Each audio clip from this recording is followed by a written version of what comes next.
Good morning. How are you? Did you bring your glove? Come on, really? You did not get the... Doris is holding her husband's hand in front of her face. That happened a few times last service. And last service I was accused of being sexist. So ladies, be alive, because I'm not going to leave with that accusation this time. Does anybody have a glove? No? Really? Oh, look at that. There's all kinds of gloves right in the front row. Sweet. Okay, you ready, Stordall boys? Here we go. Now, we have good insurance, but we'd prefer that you not make a claim. Okay? That's how this morning goes. Oh, yeah. How do we do? I can't really see in that corner. That's right. Who's got it? Who's got the ball? Did we lose it completely? Okay, I'll try it again. Here we go. Ready? Oh, okay. Can you... Yeah. Oh, jeez. The question is, how's your insurance? Are you all right? Are you still going to go to church here? Oh, yeah. Oh, yeah. These guys are getting married in a week. Yeah. Okay, ready? Oh, any teeth? Hey, good catch, Jonathan. I don't know why I can't throw, but will you throw that? But I'm not going to be able to see that one. Give me some arc. Oh, yeah. Okay, one more try. Jeez, this is terrible. Okay, yeah, bring it back. But try not to hit Doris. Try not to hit Doris. Oh, yeah, good. Oh, it was coming your way, and then yeah, nice. Okay, bring it. Throw it over my head, not under. Okay, good job. Okay, so if you're a guest with us, welcome. We don't always throw baseballs around, but when we get the opportunity, we do. We're actually pretty passionate about making it clear who we feel like God is calling us to be and the type of church that God is calling us to be, because we are a church, and yet that's a pretty vague term with lots of meanings. And so lest we get confused in our bents and passions, we like to communicate that. So we are a community of people that believe that Jesus matters, and that in belief in him is newness of life and new relationship, that in the historical act of his life and death and resurrection, there is newness of life in a way that it was never made possible again through forgiveness of sin. And so we're quite passionate about the health that comes with knowing God personally through Jesus. We're also quite passionate that that's not the end all of what it means to follow Jesus. That Jesus' intention wasn't simply to occupy earth with a bunch of people who were holding out for heaven, but that God's passion was to establish for himself a group of people who would enter back into the world in which they were saved from, so to speak, with a different ethos, with a different heart, with a different spirit in them. Not necessarily doing new things, but doing what they did with a different set of values and passions and eyes, And so we like to gather and scatter. And you'll hear me say gather and scatter a lot if you hang out here. Gather for us is this. And we like to do it in a way that is fun and enjoyable and transforming, and something, we work hard at this, something that people would be proud to invite their friends to be a part of. And yet, we also like to scatter. And for us, scattering starts organically, which is our way of saying that, you've already got a lot to do. And you already have a lot of skills, and you already have a lot of relationships, and you already have a home, and you already have a neighborhood, and you already have people in your life who would benefit from being served. And so the first and foremost for us is validating one another's everyday lives, recognizing that there doesn't have to be a cross in the logo for it to be serving Jesus. It's about heart and passion and putting a serving towel over your arm and entering back into the marketplace and back into the neighborhood and back into the school and back onto the team in Jesus' name. And then periodically we like to scatter together, because we're convinced that if a church exists in a community, that community should be better. That really our mantra is a few of us for everybody else. And one example of that for us is the pine beetle stuff, because we go, doesn't really matter how it became a problem. What matters is it's all of our problem, and we think Jesus would call the church to lead the way in doing something about that problem. So from time to time we scatter together. Welcome. We're finishing up. Here we go. Ready, Matthew? Oh, bam. Hit you right in the hands. In the face, I think. Oh, jeez. Daryl, we need to work on that arm. Just kidding. We're finishing up this morning a series called Take Me Home, Shammy, which is the series in which what we've been exploring is the simple idea that our direction determines our destination. And at the risk of being too formulaic, we've leaned into that bent and said that, the road we walk on, it determines where we end up. And we recognize that's true when we walk and when we drive. That's why we have maps. That's why we have GPSs, because, destination is a reflection of the direction that we took. It's why, there's street signs. And in most cases, with the exception being Helena, it's why cities are laid out on a predictable grid. Right? Like, not here, it's just like paint on a canvas, and let's name it that, and it'll do this. And like I live on 660 Warren between 12th and 13th Avenue. That's the weirdest thing to me. And the block before me is also the 600 block of Warren. I don't get it. So let's see. The verse that really is the catalyst of the whole series is this verse, Proverbs 27:12, which says, "The prudent see danger and they take refuge, and the simple they keep going, and because of that they suffer," which is really a way of just talking about this path idea. And 2 weeks ago was when we really started to unpack this verse, and one of the word pictures we use is that of a wall. And I think this isn't just necessarily two classes of people. This is us at different points and different junctures in our life. That one group, and it's sometimes in our lives, we see a wall. Someone says, "Oh, you really ought to," "Ooh, that might," and we do something about it. We respond to the data, so to speak. We look at the danger, and rather than just assume that the wall will be gone when we get there, we respond accordingly. At other times in our lives, and other people, they have a tendency to go like, "Yeah, you really ought to, but that'll take care of itself. That wall won't be there when I get to the wall," which for us really culminated in a prayer. And it's one that I hope you've been praying. It's one I've been having fun praying with my kids, actually, of just, God, give us the wisdom to know when we're on the wrong path, and also the wisdom to know how to get off of it. Like, God, help us to know when we're on a path of destruction, and give us the wisdom to navigate onto the right path. God, help us to see when we're on a path of life, and give us the wisdom to stay on that path. The following week then, ready, Don? I've got to hit the glove people. Oh yeah, good catch. Where's the glove people? Come on, Chase. You got to catch that on the rebound. It's still an out if you get it in the air. Okay, I've got 5 spherical objects left. The following week we talked about information. And the idea that one of the conclusions, I think dangerous conclusions you could come to in this series as we've been navigating it, is that really then that life is all about good information. Because our decisions determine our destination, and so therefore we should all hire an engineer to create a grid of all the decisions that have ever been made in the last 300 years so that we know the statistical odds and which one to make. And what we looked at last week was at the text. And that while that might seem logical, the text is several thousand years of history of people going, hold on. There's something even more important than good information, and that's surrender. And it seems a little ethereal, it seems a little spiritual because it is, but there's a God who says, hey, include me in all of your paths. That's the first step of having a good destination. This week we're going to finish up the series. I've already said, ready? Whew. Good job, you saved Lori. What we're going to talk about this week, we're going to add to the principle, and I'm just warning you, it's nothing new. You've heard it before. In fact, you've heard it since you were 5 and you made your first friend. You've heard it when you heard it when you were in high school and you went on your first date. It's a principle that is maybe intuitive. Like, we get this stuff. But as is the case with all principles, like gravity, what goes up must come down. It's not necessarily how gravity is summarized, but it's how I summarize it, right? Like, you can know it or not know it, you can observe it or not observe it, it doesn't matter. It's still going to flesh itself out in your life. And I think that's true of all principles, and it's particularly true of this one, that you can just pretend it's not there. You can even wish that it wasn't there. You can even be ignorant of it, kind of like, ignorance isn't a defense in the court of law.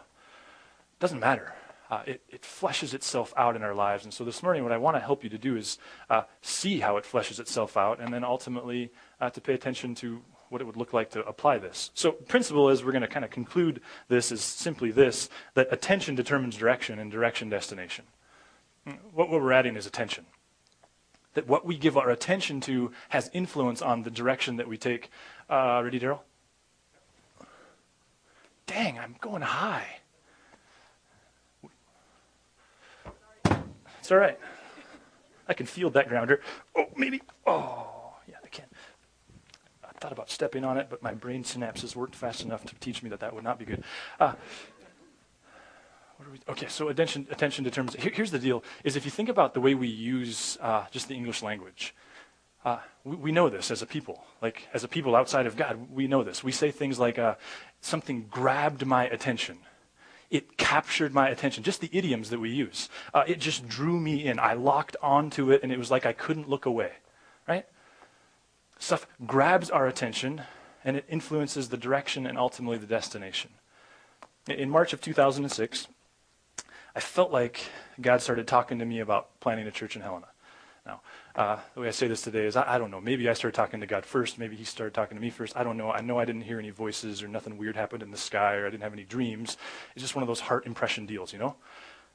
And so I kind of stuffed it and didn't think a lot about it or thought a lot about it, but didn't talk a lot about it.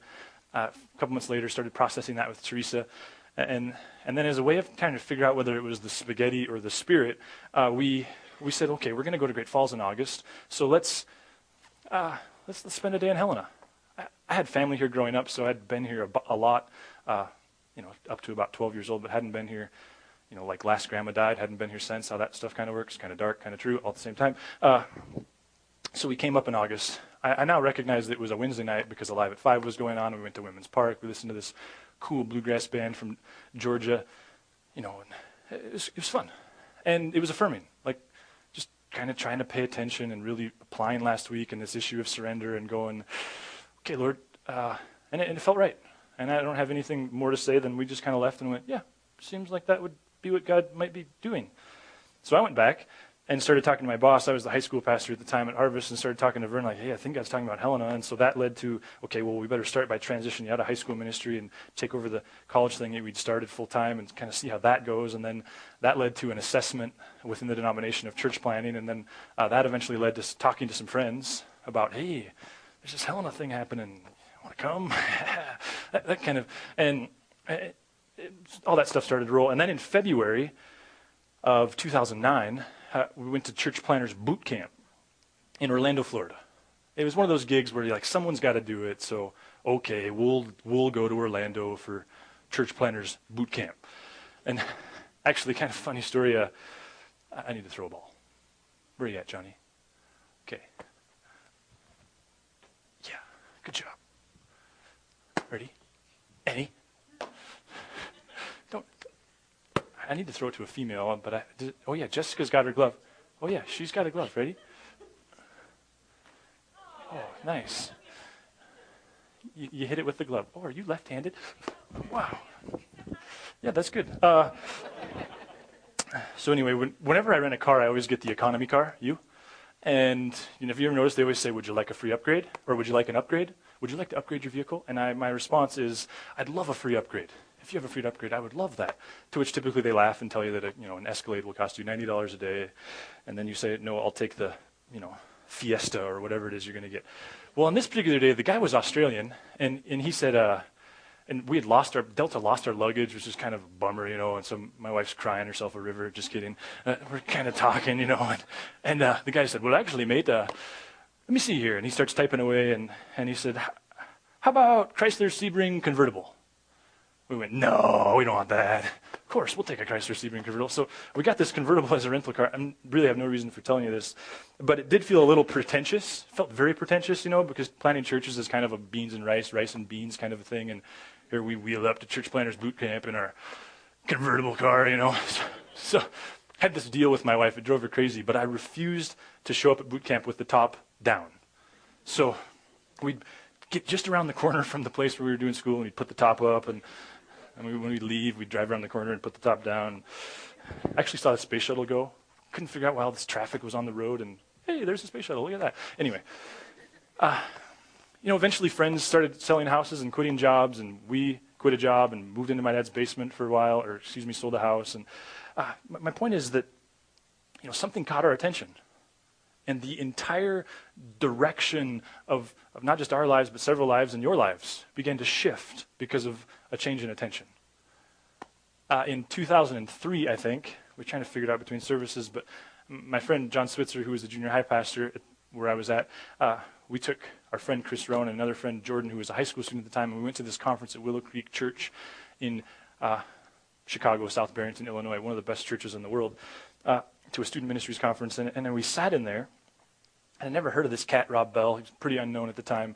He steps up, And the way he engaged the text, and the way he talked about the church and its role in culture, the way he talked about Jesus and his desire for souls and service, and even the way he taught. Like, he did these crazy things that I'd tried, but people had told me shouldn't be done. Like, he taught without notes, and he paced, and he used props, like, he used a goat, like a goat, if you know what I mean, like a pretty distracting goat, well-endowed goat. I mean, he had a full-on goat with him, And I'm going, I can do this stuff. If he can use a goat, I can throw a baseball around.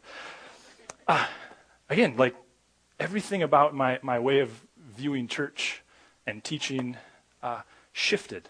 And I would say that on a national level, probably nobody's had more influence on me than just listening to him. In 1999, I was very new to follow Jesus, and I went to a college and career gathering in Billings. I had a guy who was 50-something that was pouring into me. He introduced me to a guy my age in an attempt to get me some friendships my age. And that guy was starting a new college and career group in a church that I didn't attend and knew nothing about. So I went to this college and career gathering with him. His name was Mitch. And you know how that goes. Like, I didn't know anybody there, and I was really new to church. And I'm like, we're not going to sing Kumbaya. I mean, I'm still a little freaked out by the whole church thing. And I look, and there's this gal, Teresa, who I knew she worked. I knew her because she worked at the church I did attend, and she was in the kids ministry there. And I didn't know church culture, so I'm kind of going like, hey, do they know you're here? Like, this isn't your church's deal. Like, could you get fired for this? I didn't know. Anyway, we sat down on the back step, or in the deck actually, and ate our meals, and she just yap. Just kidding. To the extent that I remember people bringing us our dessert, because we just talked. And a couple weeks later, we went on our first date, and in June of 2000, we were married. And today, there are people in this world, if you know what I mean, who wouldn't be here were it not for her capturing my attention, right? This happens, doesn't it? And it's happened to you. Like, something grabs our attention, and it's not like, well, we can't help, but it like turns our life. As though we're a satellite dish and there's a signal. Everything moves in that direction, sometimes rapidly, sometimes slowly, but we can't help it. It's happened to you. There are people whom you are so glad that you met, aren't there? People that life is radically different than it would have been had you not met them, whether that was 40 years ago or, 4 days ago, 4 months ago. There are people that the way in which they tweaked the direction for you, it just, it blows your mind. There are ideas that you heard, truths that you heard, business ventures that you took, that you're so glad. One of the fun things about Vision Weekend coming up on the 12th and the baptisms and the video stories we'll do in preparation for that is you'll hear that. You'll hear stories of people who something new, Jesus, in a myriad of different possible ways, has grabbed their attention, and the entire trajectory of their life has shifted. Right? Ready, Tiana? Good job. Now I'm not sexist. Did I spill your coffee yet? Okay. As bad as it sounds, there's also people you wish you'd have never met. Some of my, right? Like there's people that you'd be better off had you never met them. There's business opportunities that you'd be better off if you'd have never taken them. There's ideas that you were exposed to that you'd be better had you not heard them. Why? Because attention influences direction, and direction influences destination. We could ask it this way. What are the things that you wish you'd given more attention to? And we're not going to peel too deep here, but what's the stuff that you wish, in looking back, you'd given more attention to? School, maybe, your finances, your marriage, your kids, your spirituality, relationship with God. What's the stuff that you wish you'd have given more attention to? Ready, Lindsay? Oh, yeah. That's my bad. Because for some reason, I thought I could play college baseball, but I can't throw it 30 feet and hit a target. And we could ask it this way. Because part of what's tricky about this is it's not just your attention that influences your destination, other people's can. I mean, how much different would your life be if your dad had given you more attention? How much different would your life be if your parents had given their marriage more attention? How much different would your life be if your parents had given you more attention when you were in adolescence, perhaps? Or if they'd have given their spirituality more attention? See, this stuff, this is what's scary about being a parent, isn't it? Our attention doesn't just affect our destinations, it affects other people's destinations. This is what's scary about being a boss. This is what's scary about being a leader. This is what's scary about being a person. And here's the deal. I know that this isn't rocket science and there's nothing new coming out here right now. But here's where I think this is important this morning. Is it's fleshing itself out in our lives right now. Like, it's not a thing that used to happen. It's not a thing that's going to happen again someday. It's something that's happening to us today. Stuff has our attention. And it therefore seems wise to begin to go, what is that stuff? Because to think that I can set this financial destination as a goal, or this marriage destination as a goal, or this spiritual destination as a goal, and yet give our attention to things that contradict that path, well, it depends on how harsh you're feeling. It's either silly or stupid, right? This is weird. And here's the deal, is if God interacts with us the way we claim that he does around here, that he's for us, not against us, that he's benevolent, not mean, that he's passionate about our success, that he leaves room for us to reject him and come sprinting the moment we acknowledge him. And if this text is what I suggest that it is, and that is this remarkable collection of narratives, true though they are, but of people struggling to follow God, and God struggling to break through into the hearts and lives of people. I mean, if this is true, that there's these thousands of years worth of history of people struggling with the very same stuff we struggle with, and ultimately a God trying to get people to trust in him, then if this principle is as deep as I'm here suggesting, wouldn't you expect it to be cover to cover in this thing? God's saying the same stuff in Moses' day and Moses' way, and in David's day and David's way, and in Solomon's day and Solomon's way, and in Jesus' day and Jesus' way, and in the first century church's way and in their way. So here's what I want to do. First I want to throw a ball. Randy, you want to do this? Oh yeah, see? Oh gosh. Good job on the catching part. Oh, she got you. She sabotaged your moment. Oh gosh. Kevin, you better stick with the guitar. Okay, so here's what we're going to do is we're going to survey. I'm going to get this thing. Wow, that was awkward. Deuteronomy. We're going to start in the book of Deuteronomy, which is this, it's in the Torah, sacred text of the Jews. It says this: if you pay attention to these laws, and please don't get hung up on laws like a God who wants to arbitrarily tell you what to do, but a God who's dealing with the people who just spent 400 years as slaves and they have no social or religious identity, and he's trying to get them to be the hope of the world. And so the Jews call this ways, teachings. Don't get hung up on laws. If you pay attention to these laws and are careful to follow them, then the Lord your God will keep his covenant of love with you as he swore to your fathers. So you can see that as a God who, a God who is kind of emotional in his love, not at all unconditional.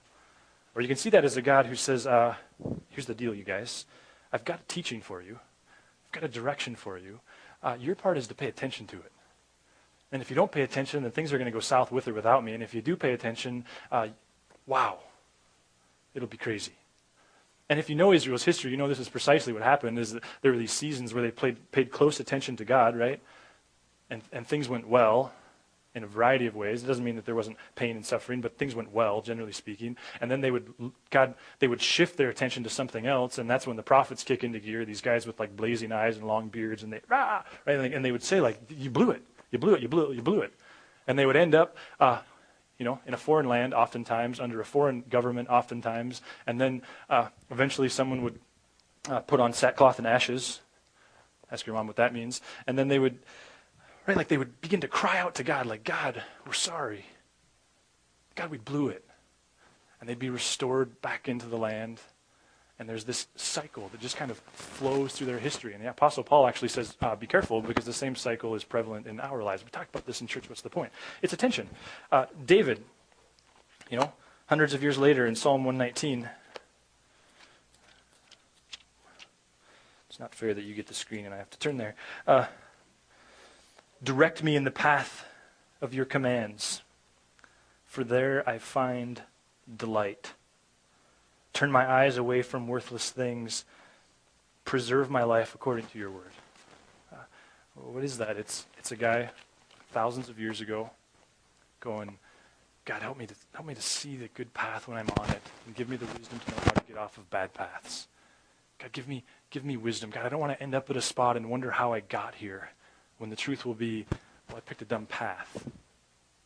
In the book of Proverbs, Solomon, David's son, he says it in a similar fashion. He says, let your eyes look straight ahead. Fix your gaze directly before you. Do not swerve to the right or to the left. Keep your foot from evil. Again, what we're dealing with here is someone articulating this very same principle, like your attention, it matters. It truly matters. Jesus dealt with this.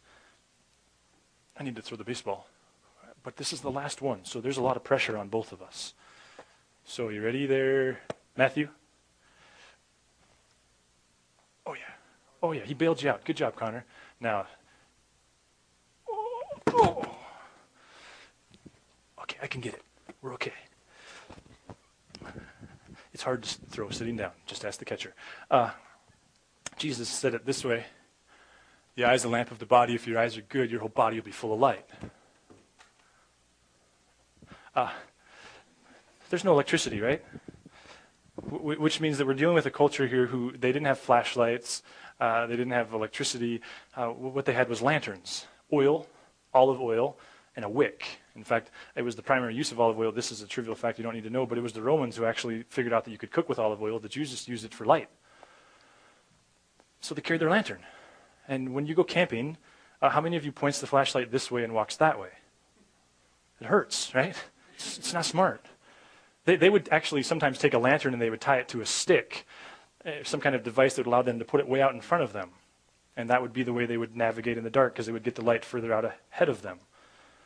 What was Jesus saying? He's using their culture to say to them, hey guys, your eyes, they're like the GPS of your life.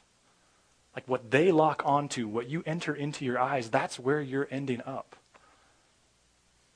His day, his ways. In Hebrews is a unique book because we don't really know who wrote it, and some guys think they do, but most don't. Most would agree, like, I don't know who wrote Hebrews. We know that it's a very late Old Testament book, one of the later ones, and we also know that its primary audience was people who, these are decades removed from following Jesus. And the proverbial persecution that the church experienced is going on here. And in Hebrews 2 it says this, we must pay more careful attention, therefore, to what we've heard, so that we do not drift away. We must pay more careful attention to what we've heard so that we don't drift away. What is that? It's attention. And from cover to cover, God's narrative of direction and truth and life says, hey, watch out. Because this attention thing, it matters. Ever taught a 4-year-old how to throw a baseball? Or a frisbee or a football or anything like that? Now, we all know that your feet matter. They influence where the ball goes. Your shoulders matter. They influence where the ball goes. But more than anything, it's your eyes, right?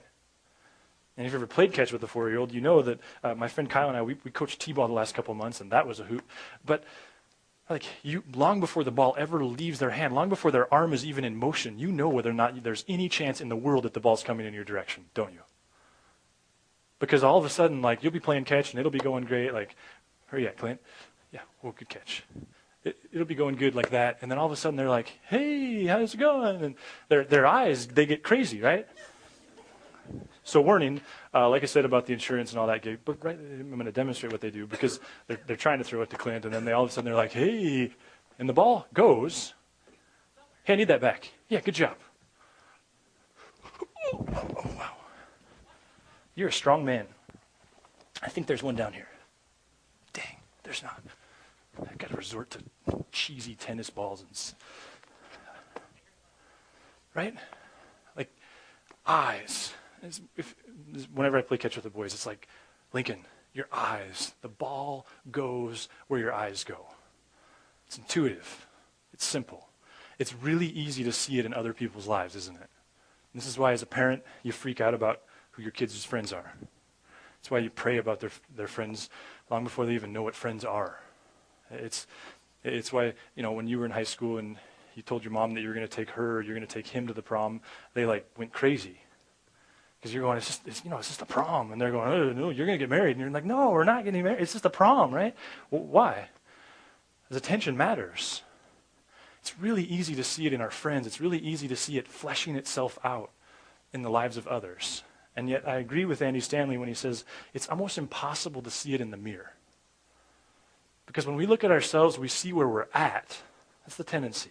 When we look at others, we see where they're headed. That's why we need coaches. This is why the best athletes in the world, they still have coaches. Because they analyze themselves, they critique themselves based upon where they're at. Coaches understand where they're headed. Teachers, parents, mentors. Your Father, God, is a heavenly Father. And I would suggest to you that he keeps talking about this principle, and you could literally exhaust yourself by looking for it in the text, because it's everywhere. Because he's your heavenly Father. And he's very concerned with where things are headed, positively and negatively. He's your coach, he's your life coach, he's your teacher, he's your mentor. Whatever one of those you can emotionally grab onto, he is a God who sees where things are headed and leans into us and goes, guys, where you're headed is where you're going to end up, which doesn't sound all that profound when you say it, but it's true. So my two questions for you. Ready, Jared? Wow. He's not even sticking his hands in anymore, Aaron, because he knows I'm just going to miss him by a mile. No, we're good. Two questions for you. What are you paying attention to? What has your attention? Nothing is foolish or dumb, depending on how you respond best, right? What or who has your attention? This can be positive or it can be negative. I mean, is there a block that you keep driving around like, I shouldn't go there, I'm going to drive around the block and make sure I shouldn't go there? Nope, shouldn't have gone there, right? There's this website, I shouldn't go there, shouldn't click on that. Yep, shouldn't have clicked on that. What has your attention? It's a difficult question. I've been wrestling with it for a few days, and I don't know that I can completely articulate an answer. And second, what should have your attention? And chances are that as you work on that question, there's some of you might have an epiphany. Probably most of you, you're going to have a confirmation. Because there's stuff that God's Spirit, there's stuff that friends, there's stuff that family members have been in your ear on. And I guess my prayer for you is that this morning would confirm, like, dude, it's got your attention. And that's really not going to lead you to a good place. Or it's got your attention. And you're going to love where that road goes. If you're not a Christ follower, I think this morning is a good morning to consider the gospel. Because I'm going to suggest to you that the gospel, that following Jesus, it's ultimately about our attention just gravitating on him and his grace. Being dumbfounded by a God who wants us despite our brokenness. Being dumbfounded by a God who doesn't call us to arrive, but says you're forgiven. I mean, to be a Christ follower is really to become enamored with the gospel of grace. And then even living the Christian life. Like oftentimes we'll talk about the Christian life like it's all this stuff we've got to do. I would suggest to you that spiritual transformation, it's also a grace thing.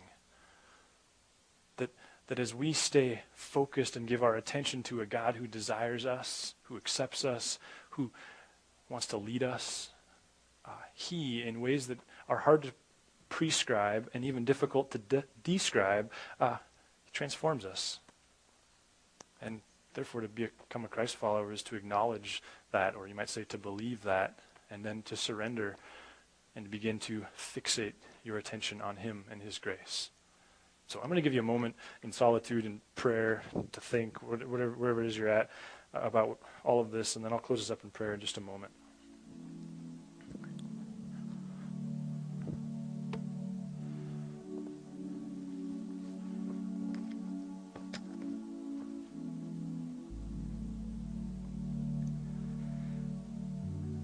to God about whatever it is you're processing, and perhaps you're wanting to start a new relationship with him right now. Just tell him that. Acknowledge sin. Confess faith. And receive his leadership in your life.